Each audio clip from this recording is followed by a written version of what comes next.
পেলাই কিবা এটা মন কৰিছে না মোৰ মুখখনত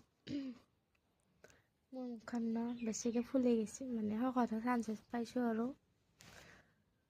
মোৰ গাল ফুলা আছে সেইফালে মানে এই চাইডটো বেছিকৈ ফুলছে না খাব পাৰছোঁ না শুব পাৰছোঁ আকৌ খাব পৰা নাই ভালকৈ বিষ দুনিয়াৰ বিষ মাছ মাংসটো খাবই পৰা নাই তো যাব পৰা নাই বিষতে মই কথা ক'বই নোৱাৰোঁ 6 দিনমান হ'লে যে ভালে হোৱা নাই কেনেকৈ বা ভাল হ'ব এনে ভাল হোৱা উপায় বেলেগ একো নাই শোৱা আৰু পানী খোৱা সেয়ে বেলেগ দৰৱো নাই ভাইৰেল নাটো চবৰে হ'ব আৰু সেইকাৰণে শুব লাগিব আৰু পানী খাব লাগিব গৰম পানী মই সেয়ে কৰি আছোঁ কিন্তু থাকোঁ বুলি কৈছে আৰু 7 দিন বা 10 দিনমান